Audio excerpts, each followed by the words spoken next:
Good afternoon. Thank you all for being here. For those of you who don't know the people joining me today, to my left is Robert Mujica, Budget Director of the State of New York. To my immediate right, Melissa DeRosa, Secretary to the Governor. To her right, Gareth Rhodes, who's been working with us from day one. Thank you again. Thank you to Iona College, President Carey, for having us here today. I know it's a busy day and a distressful day on many levels, but let's proceed. Today is day 90 of the corona pandemic crisis. Follow the facts, they will show you the way. A.J. Parkinson, that's what we've been doing in New York, following the facts. The facts today, in terms of the coronavirus, are good. Number of hospitalizations are down. Net change in total hospitalizations is down. Intubations are down. And the new cases are down to 152, which is a dramatic drop for us. At one point, we'll never get to zero. What is the bottom of the curve? I don't know, but we're close. And the number of deaths, thank the good Lord, continues to decline. It's at its lowest level ever of 67 deaths. And we hope and we pray that that continues to be the case. The question is on reopening. And as everyone knows, we've been looking at the numbers, looking at the metrics in terms of different regions across the state. The overall state was hit the hardest by this virus, and we're coming back as the smartest. We were forced to learn more and learn faster and respond quicker because we were hit by the invisible enemy, the European virus, the virus from Europe. When everyone said, watch China, well, they were wrong. The virus came to New York from Europe. We have metrics that are posted. We want all the people to know exactly what we're doing because they're the ones who decide what happens. So communicating this information has been key from day one. We have now done even more testing. We test more than any state in the United States per capita. We test more than any country on the globe per capita. And that is helpful in a number of ways. It also gives us more and more information to make decisions. So we can now look at the number of tests we're doing by a specific area in the state and see on a day-to-day basis what is happening with the spread of the virus by the number of tests in that area. And you can actually see a trend line from day to day, right? This is all about opening smart, which means what? Which means you're tracking the virus. And we can now track it on a day-to-day basis to help us, inform us about our decisions and how we should react. And we have a new dashboard that actually tracks that information. And you can see remarkably clearly what is happening in terms of the spread of the virus, the severity of the new infections in the region. So everyone will know exactly what's happening and why we're doing it and what we're planning to do. The reason we are so rigorous about this is because many states and countries have reopened and they made mistakes. Yes, everybody wants to open tomorrow. I wanted to open before we ever closed.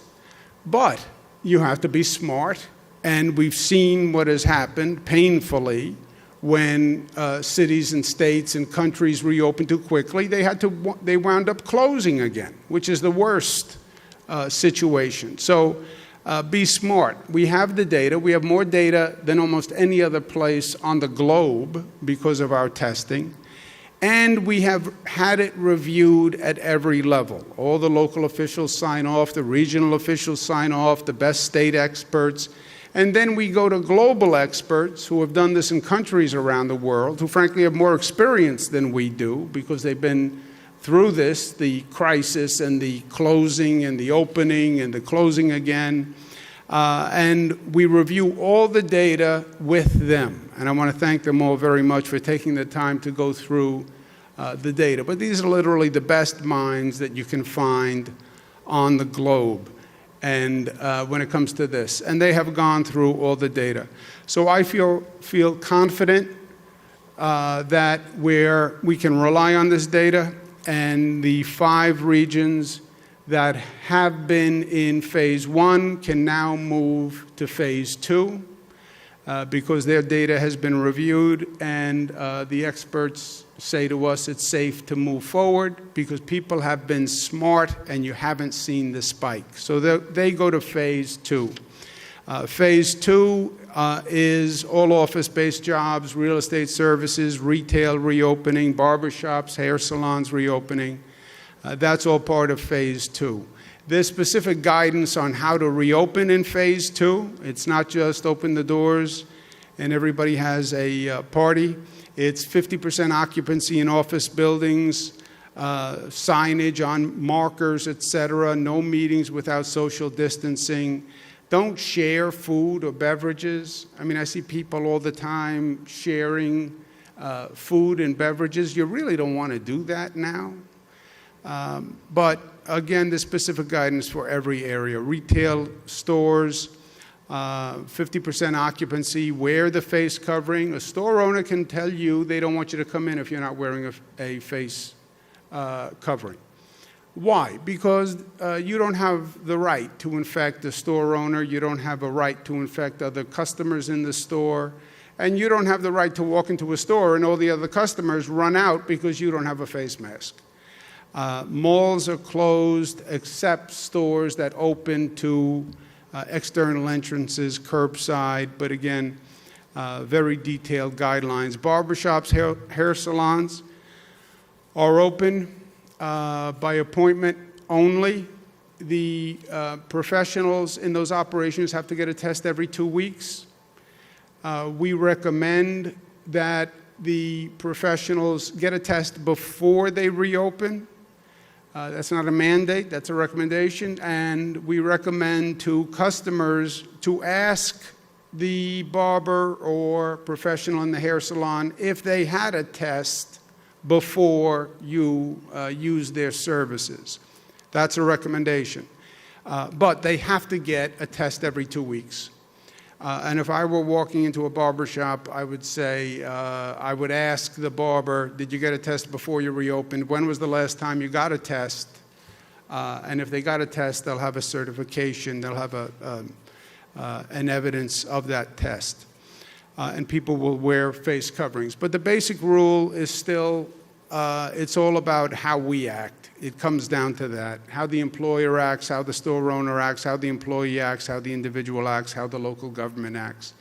Reopening in New York City is more complicated, as we know, but we are on track to meet all the metrics. Hospital capacity of 70%. We want 30% hospital capacity, so God forbid something goes wrong, we have the hospital beds. We want to make sure we have the stockpile of PPE. We're not going through what we went through last time, searching the globe for ventilators and masks and gowns. I mean, we learned that lesson the hard way. This entire country did, but it'd be madness to go through that again. We have to have the testing in place, which we do. The contact tracing is being brought up to speed. We believe all of these things can be done next week, the MTA preparations for reopening. But we think all of this can be done by next week, and we would be on track to open the week afterwards. One of the things we want to do, and we have been doing, is I want to focus on the hotspots. Again, follow the facts. We have the data. We can tell you by zip code where the new cases are coming from.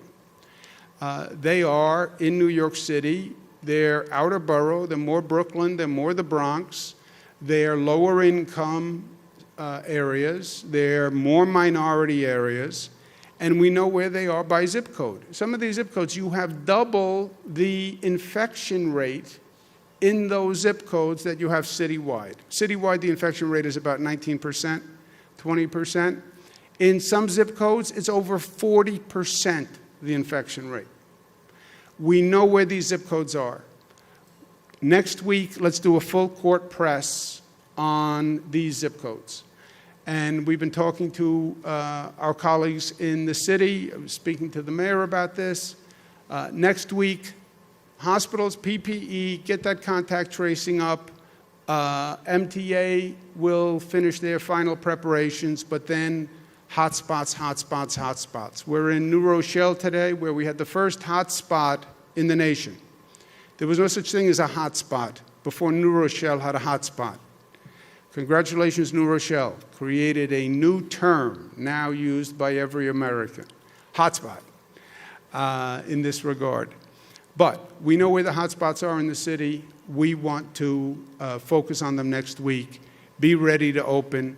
We are on track to open on June 8th, which is 1 week from Monday. And next week, as I mentioned, we'll be following up on these issues. Phase 1 should bring about 400,000 employees back to work in New York City.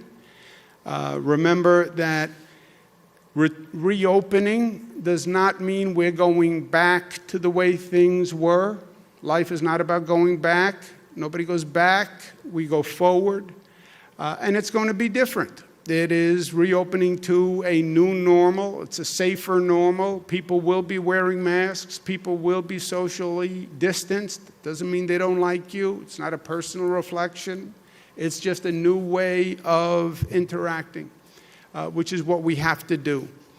And wear a mask, get tested, and socially distance. It is that simple, but that hard. It is that simple, but that hard. Those simple devices, wearing a mask, hand sanitizer, they make all the difference. They make all the difference. You talk to all the experts, what advice, what should we do? Wear a mask. How can it be that simple?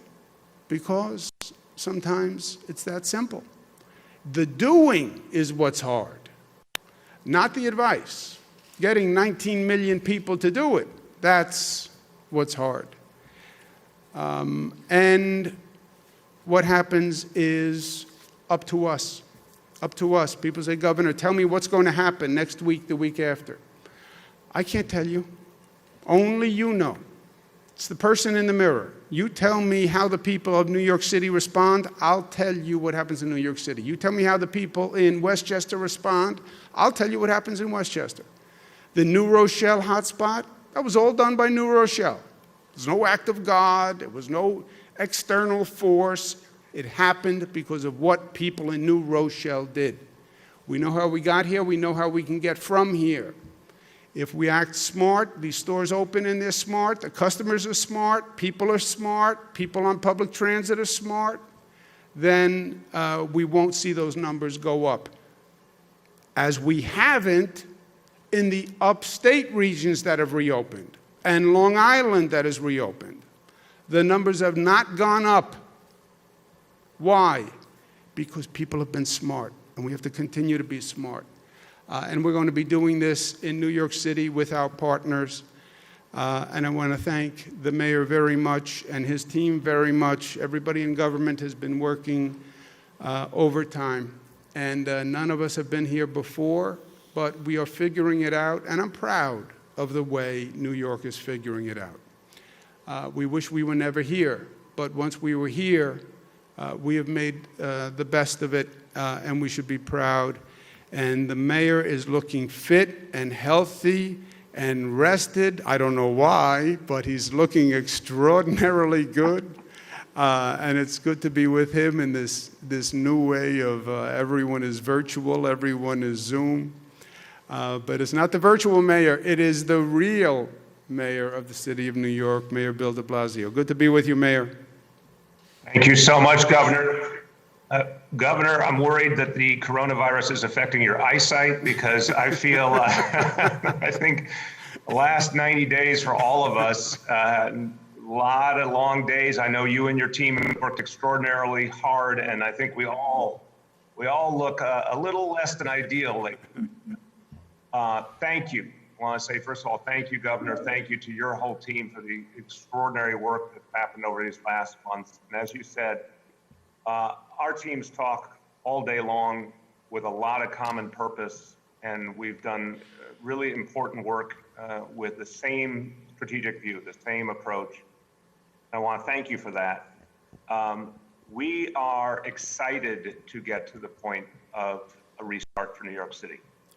And when I talked to the people of this city this morning, I told them that the indicators are moving absolutely in the right direction, but that the key to getting to a point, a definition for that phase one, came from the collaboration between you and me and the state and the city to all get on the same page and make sure that we were confident that it was the right time to do it. You and I have talked, and I think we are absolutely on the same page.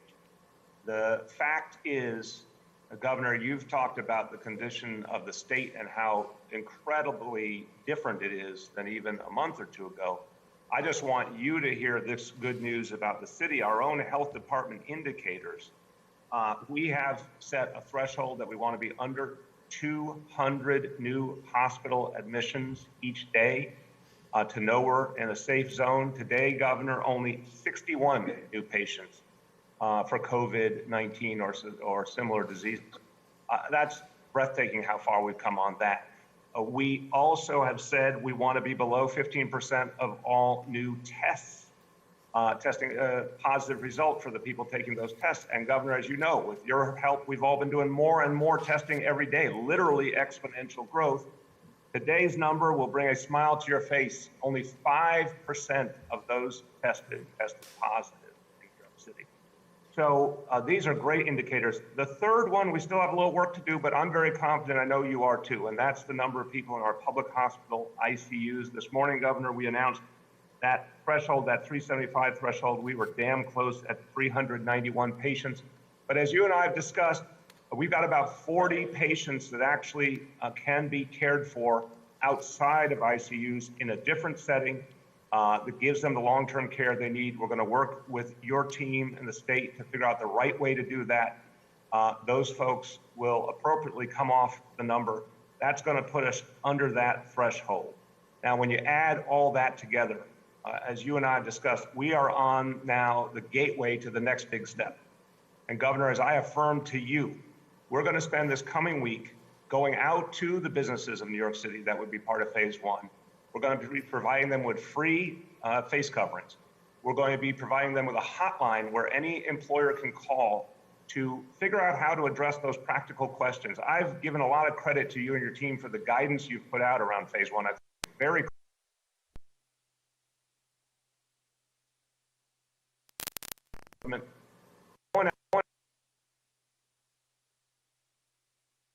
questions. If we see something that's not right, helping them correct it. But we're going to do the same for work. I have a hotline for workers to make sure they're safe and they're getting the support they need. So as you and I discussed, this next week, we will be able to implement all of that. A lot of hands-on direct work with small businesses and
it will work in New York. Have to continue to watch. I do want to focus on those hotspot zip codes, the MTA preparation, the hospital numbers.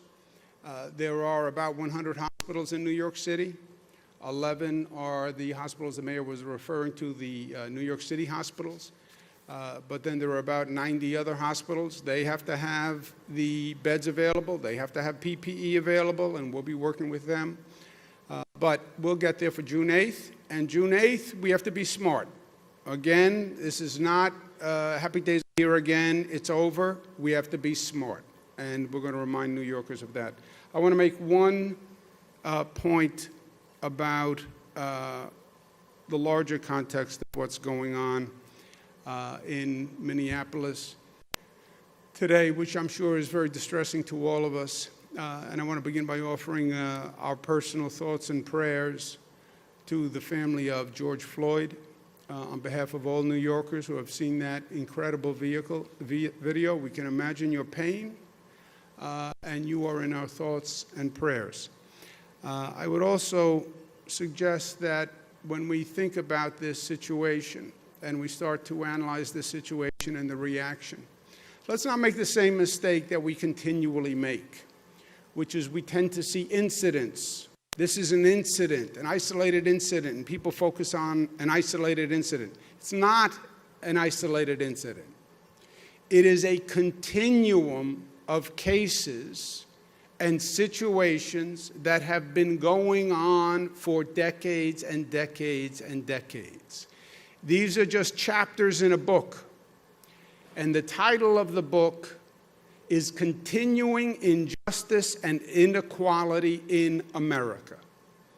And these are just chapters. The chapters started modern day Rodney King in Los Angeles, 1991. Abner Louima in New York, 1997. Amadou Diallo in New York, 1999. Sean Bell in New York, 2006. Oscar Grant, Oakland, California, 2009. Eric Garner, New York City, 2014. Michael Brown, Missouri, 2014. Laquan McDonald, Chicago, 2014. Freddie Gray, Baltimore, 2015. Antoine Rose, Pittsburgh, 2018. Ahmaud Arbery in Georgia, 2020. Breonna Taylor in Kentucky, 2020. George Floyd in Minneapolis, 2020. That's why the outrage. That's why the frustration and the anger. It is not about one situation. It's about the same situation happening again and again and again and again, and seeing the same thing and not learning the lesson. And then it's that happening in a broader context and a broader circumstances, which is what's going on with the coronavirus, which affects and kills more minorities than anyone else. You look around this country and you look at the people who are dying of the coronavirus, it is disproportionate African American people. And it's just a continuing injustice, and that's the frustration and that's the protests. Nobody is sanctioning the arson and the thuggery and the burglaries, but the protesters and the anger and the fear and the frustration, yes, yes. And the demand is for justice. And when the prosecutor came out and said, well, there's other evidence, but I can't tell you anything more than that, that only incited the frustration. Injustice in the justice system. How repugnant to the concept of America. And over and over and over again. I stand figuratively with the protesters. I stand against the arson and the burglary and the criminality. I stand with the protesters. And I think all well-meaning Americans stand with the protesters. Enough is enough. How many times do you have to see the same lesson replayed before you do something? This country is better than this. It has been better than this. And it shouldn't take this long to end basic discrimination and basic injustice. Any questions? Governor, about the June 8th reopening, what becomes the challenge and begins to become the challenge is commuting. So earlier today, the mayor used the word improvise when answering whether some New Yorker would decide whether to drive in or to take the subway. Is that the right way to look at it? You have to sort of improvise and make that decision, or should there be guidance and ideas for how we do this? Yeah, there is, well, improvise. I think the mayor's point was, it's up to you. You know, you want to go into New York City, you go into New York City the way you want to go into New York City. If you want to drive, you can drive. You want to pay that parking, you want to deal with that traffic, that's your business. If you want to take public transit, you take public transit. I understand why people would be anxious about public transit. That's why the MTA is doing extraordinary work. They really are. I mean, people used to complain about how the MTA cleaned trains and buses, right? They didn't clean the trains and buses well enough. Well, they're now disinfecting them. I mean, that standard was just unimaginable, right? You can disinfect a train. They're doing it. Closing the subways at night helped, but they're disinfecting trains. The trains are disinfected. They're using UV lights. They're using all sorts of chemicals. They're experimenting with films that you can spray on that kill a virus for 30 days that are leading technology. So the public transit system will be operational, is operational, and we wouldn't operate it unless it's safe. People have to wear masks. But the public transit system will be safe, and individuals will make their own choice, as they always do, right? I'm a Queens boy. I always had the choice, take the train or take the car. But as I said, taking the car has obvious environmental issues and is incredibly expensive. About staggering the work shifts. How big a push on employers to stagger work shifts in offices when we get there? Yes, good question, Dave. Look, this has always been about finding this new normal and everyone doing their part on an individual level, and employers, private companies, doing their part. And I've been frankly amazed, pleasantly, at how creative and how thoughtful the employers have been in staggering their workplace, staggering hours, staggering days. The employers have been responsive. Also, the employees won't come back otherwise. You know, the market works here. People want to work, people need jobs, but they're not putting their health at risk. So I think the employees are demanding response from employers, but I think employers have been very creative, and that will continue. Governor, many of the MTA limit capacity in any way. You have to see if that is an issue. Social distancing, as we maintain it in other circumstances, I don't know that you'll be able to maintain strict social distancing on a bus or a train. I don't think that's reality. I'll ask Rob Mahika to comment, because he's also an MTA board member, not just the budget director. When a train is late, I blame Rob also. So they can't do strict social distancing, but they can do the cleaning protocol, the disinfecting protocol. You have to wear a mask. You have to wear a mask. And that's going to be part of the protocol.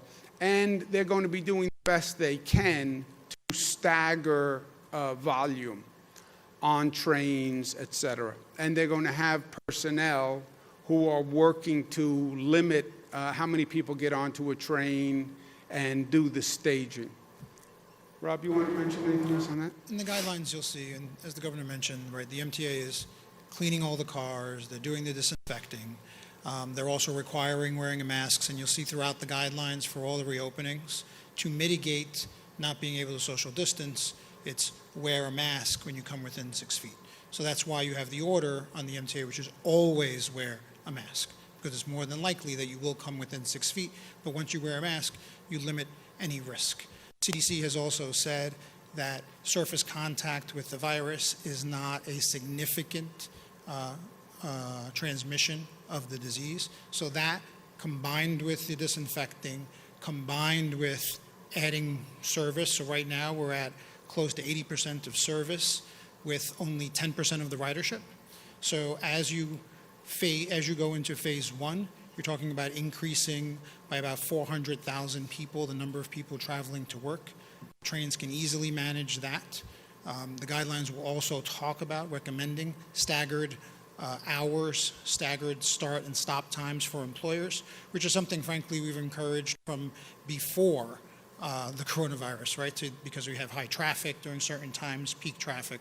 So all of those things together will mitigate it. But the MTA, the trains and the buses will be safer and cleaner than they were before. So when the governor talks about going back better than it was before, you're going to have an MTA that was better than it was before, cleaner than it was before, and safer than it was before we started in March.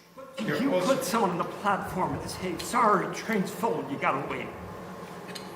What we're encouraging is there's other cars, right? So right now, you're saying, well, there'll be people, as the governor mentioned, on the platforms. There are other cars, often on the same train, right? The initial middle cars can be full, while other cars are empty. So we'll encourage people to go into the other cars.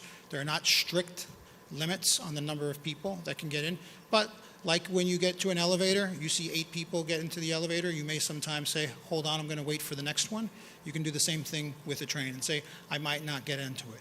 But wearing a mask next to other people that are wearing masks, even if you're not socially distanced, has been safe. That's what we're encouraging in all of our guidelines, and that will be consistent with the MTA. Yeah. Concerned that the nature of the Just, can I, excuse me one second, and then I'll get right to you. The individual responsibility also pertains to riding the public transit system. And yes, we will need a cooperative public where if you're on a subway platform and you see the subway car is crowded, okay, wait for the next one. If you see the bus come and the bus is overcrowded, okay, be responsible, wait for the next one. So people will be part of that also. Also remember this, this is only phase 1. Part of the intelligence of the system is you don't go from 0 to 60 miles an hour. You go from 0 to 20 miles an hour. This brings 400,000 people, phase 1, into the system. 400,000 is not a significant number in New York City, right, in a normal operating environment. So you start to open gradually. I used to talk about turn the valve. Just turn the valve a little bit and watch how the system operates and see how it works. And then if you have to adjust, adjust. Nobody's been here before. I've never said, I know how this is going to work. We know the answers. Nobody can give you the answers. They don't even know the questions. Nobody reopened New York City. In history, nobody reopened New York City. Nobody closed down New York City in history. That'll be my claim to fame. First governor to close down New York City. So reopening phase 1, that's all. Now, phase 1 has worked very well in the other regions. And starting slowly has worked very well, because you see little adjustments that you have to make, frankly. Little things you wouldn't have thought of when you start to open stores, you start to open attractions. And this is only 400,000 people. And we'll learn and we'll adjust.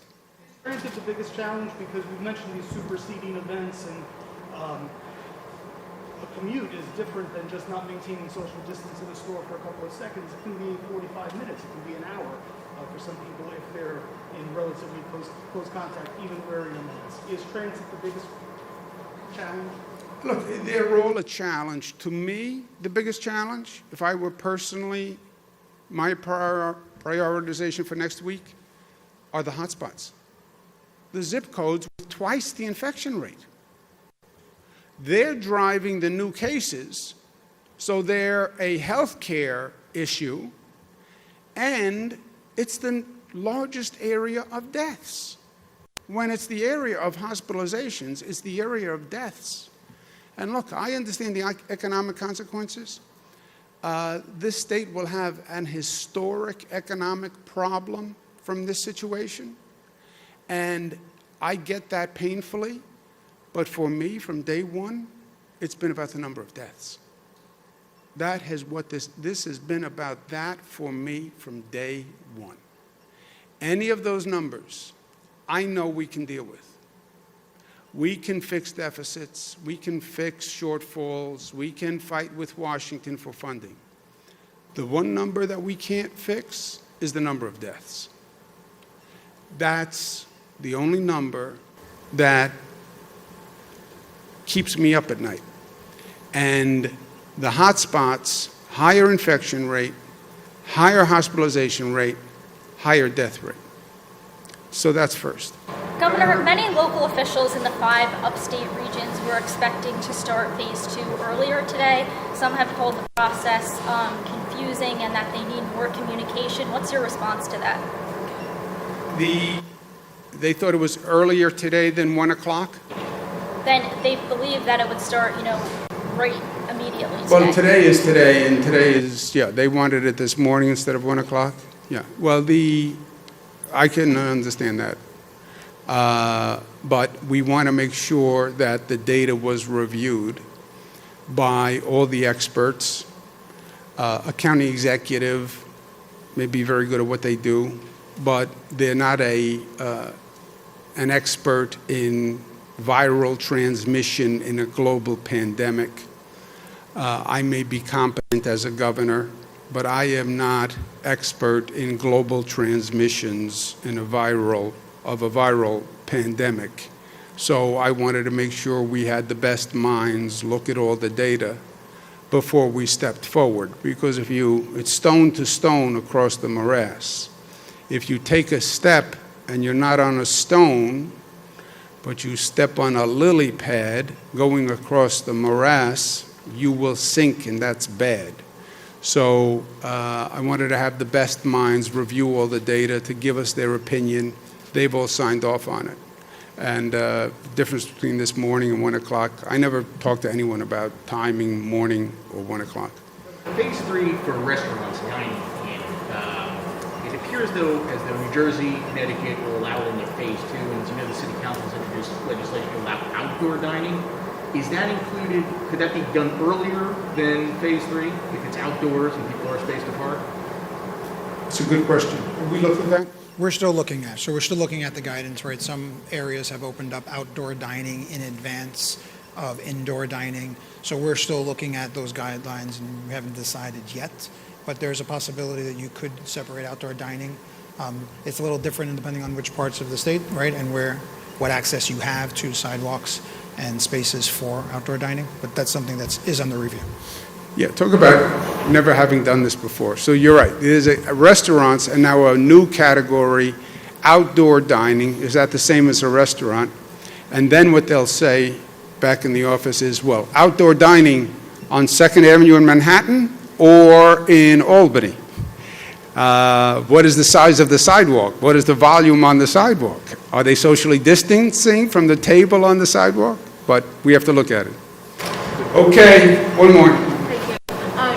You mentioned the protests and the outrage, and you stand with the protesters. I don't know if you saw some of the protests in New York City yesterday. Obviously, people are going to protest whether there's a pandemic or not. Anything you'd like to say about the safety of that situation? I'm not commenting on the safety or behavior of any particular protest. You had a lot of violence on some of these protests. Specifically. Yeah, well, but on any particular protest, obviously, obey the law. I'm against any of the criminality that has gone on, arson, thuggery, etc. But Martin Luther King, the right to speak up, the protest, the frustration, I stand with that because I get it. I get it. Look, for my lifetime, basically as an adult, I've lived this, seen this from Rodney King forward. I mean, I was there for Amadou Diallo. I was there for Abner Louima. And then you have Eric Garner. And then you have George Floyd. It's the same case. Just change a couple of facts. It's the same exact situation. And when does it change? It's not like a situation that you can't understand. Here's a minority, here's an African American, here they are being abused, and it's the same situation. It's been 30 years since Rodney King. Amadou Diallo in New York, the reporter won a Pulitzer Prize for the reporting. Wow, great job by journalists. Great job showing the injustice. And what happened? What was the resolution? Where was the progress? Eric Garner? No, I'm with the protesters. Thank you very much. A bunch of businesses farther up in Newburgh, they plan to open early. They want to put social distancing and other protocols in place. What do you say to these businesses that are opening? It's not up to you when you open. You have to follow the law or you will be closed. Thank you.